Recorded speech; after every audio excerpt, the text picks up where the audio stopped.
Tuko kwenye viwanja hivi vya John Mwakangale ambako kunafanisha maonesho ya Nane Nane nyanda za juu kusini. Sasa hapa tumekuja kuonesha bidhaa mbalimbali. Kwanza ni bidhaa za kilimo. Sumbawanga bahati moja tulionayo, tuna weather nzuri sana. Inakubali mazao kama haya ya mahindi, lakini hata ya mazao kama parachichi na apples na kadhalika. Kwa nadhani ni muda mzuri watu kuwekeza, tuje tujifunze, hali ya hewa inaruhusu, mazingira ya ardhi yanaruhusu. Sumbawanga Manispaa tuna bahati, bado tuna nafasi za mashamba na maeneo pamoja na kwamba tuko mjini. Wataalamu wetu wameandaa vizuri, lakini pili niwapongeze sana kwa maelezo wanayoyatoa ya kitaalamu. Maana kila mahali tunapoenda tunakuta na maelezo mazuri sana. Niwapongeze sana. Lakini zaidi nimpongeze mkurugenzi wetu kwa maandalizi haya, kwa sababu bila yeye yawezekana maandalizi mazuri haya tusingeyapata. Lakini zaidi niendelee kumpongeza sana rais wetu wa Jamhuri ya Muungano wa Tanzania kwa kazi kubwa anayoifanya kuhakikisha kwamba taifa letu linakuwa na maendeleo, kwa maana ya kutengeneza fursa kama hizi za kuwa na maadhimisho ya Nane Nane, ambayo maadhimisho ya Nane Nane haya yanaenda na maonyesho ya bidhaa za wakulima pamoja na wafugaji. Ukifika katika banda letu utakuta kuna mahindi, kuna alizeti, kuna ngano, kuna uwele mweupe, kuna mahindi lishe, vitunguu, maharage ya lishe pamoja na maharage ya Jessica. Na ukitoka hapo utakuta kuna kitengo cha lishe. Kwenye banda letu la lishe tunatoa huduma zote za lishe. Tunapima urefu, uzito na pia tunatoa elimu ya lishe kulingana na afya ya mtu kutokana na hali yake ya kilishe. Je, yukoje?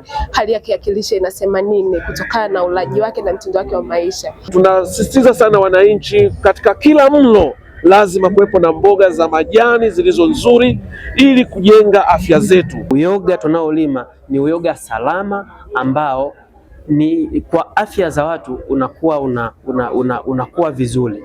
Unapokuwa unatumia uyoga huu ambao tunalima, unaweza kuwa unajipatia vitamini nyingi mwilini. Tunatoa huduma ya upimaji wa maambukizi ya HIV pamoja na kutoa elimu pia. Ni muhimu kufanya vipimo hivi vya utambuzi wa maambukizi ya VVU kwa kila binadamu aliyopo hapa duniani. Kwanza kabisa ni kutambua hali yako ya kiafya, na kama utagundulika pia una shida, ili uweze kuchukua matibabu mapema, na anatolewa bure katika vituo vyote vya kutolea huduma ya afya. Na pia katika banda letu utakuta kuna maji ya Dewdrop pamoja na bidhaa zingine zinazotengenezwa na kiwanda cha Dewdrop. Kutoka pia kuna wajasiriamali wengine. Tunamshukuru Mheshimiwa Rais kwa kutengeneza majukwaa haya ya Nane Nane kwa ajili ya sisi vijana. Ametupa fursa. Kwanza kabisa tumejifunza mengi, lakini pia tumekuja kuonyesha jinsi tunavyoweza kujipambania sisi vijana, tunavyoweza kujiajiri kwa namna mbalimbali. Kwa kweli tuna viongozi wazuri, tunajivunia wao, wanakuja kututembelea mara kwa mara na wanatusapoti na wameahidi kutushika mkono mara zote na pia kutuunganisha na nchi za nje tukajifunze vitu mbalimbali.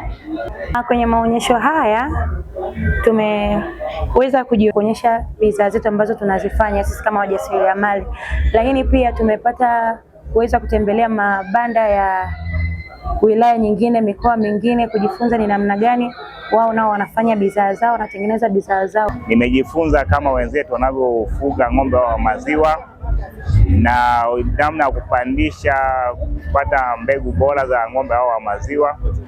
Moja nililolishika sana na nililolipenda ni namna ya ufugaji wa ng'ombe, upandishaji wa ng'ombe. Nimejifunza mengi na mimi nimelibeba kama diwani, kwa sababu na mimi ni miongoni mwa wafugaji. Kuna umuhimu mkubwa sana wa kuchagua mbegu bora hasa za mifugo. Nizungumzie ng'ombe. Ng'ombe wengi wanafugwa kwenye eneo dogo, lakini wanakuwa ni wengi. Unakuta ng'ombe 1000, ng'ombe 500, lakini kiuhalisia tija inakuwa ipo chini sana. Lakini ukichagua mbegu ambayo ni bora, ni rahisi kufuga mifugo ambayo ni michache kwenye eneo dogo, lakini pia inakuwa na uzalishaji mkubwa. Na pia kuna wajasiriamali ambao wanauza majiko ya kisasa ambayo yanatumia gesi. Hapa tumekuja zaidi sana na haya majiko ambayo yanafanya kazi 4 in 1 pamoja na hii 2 in 1. Jiko linapika, linachemsha maji, linaoka, vilevile linaweza likatunza chakula kwa muda mrefu kiwa cha moto. Haya majiko yanarahisisha sana matumizi yake, kwa sababu ukitumia lita 1 lita 3 ya oil chafu, manake unaweza kutumia wiki 2. Hapo unapika maharage kila siku. Ukitumia ukipika maharage kwenye wiki kwa kurusharusha, au upike maharage kwa siku 2 kwenye wiki, utatumia wiki 3. Hili jiko halina moshi, ni jiko ambalo ni rafiki na linaokoa gharama. Pia kuna vipando mbalimbali ambavyo vimepandwa katika eneo letu la maonyesho la manispaa ya Sumbawanga kama bustani jiko. Vipando mbalimbali vimepandwa na pia utaweza kujifunza ufugaji bora wa samaki.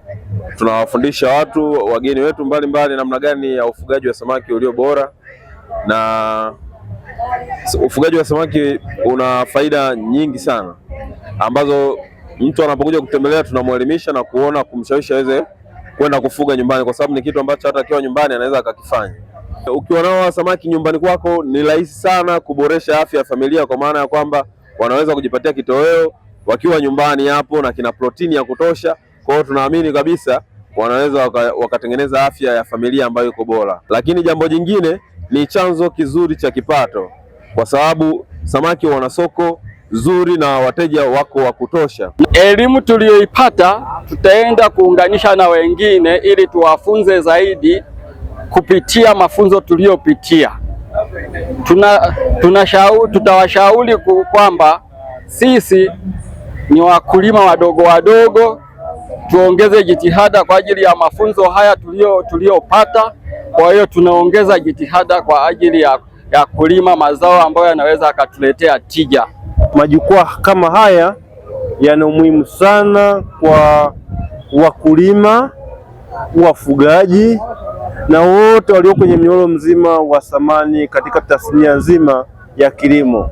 Mkulima au mfugaji anaweza akawa na teknolojia anaifahamu huko, lakini wanapokutana kwa pamoja wanakuwa kuna mbadilishano wa teknolojia. Kwa mfano katika msimu huu wa 2026 wadau wetu wamekuja na bidhaa mbalimbali sana ambazo zimekuwa na ubunifu wa teknolojia hali ya juu mno. Kwa hiyo kitendo cha kuwepo kwenye majukwaa kama haya moja kwa moja ni kwamba kwanza, kama wadau wetu wa kilimo, kwanza tunaongeza tija ya uzalishaji, kwa maana kwamba kama ni wakulima au wafugaji, kwa maana kwamba kitoka hapo anaenda kuongeza kwenye tija ya uzalishaji. Lakini vile vile kuna uongezaji wa maarifa. Tunaamini kwamba elimu inazaliwa siku hadi siku.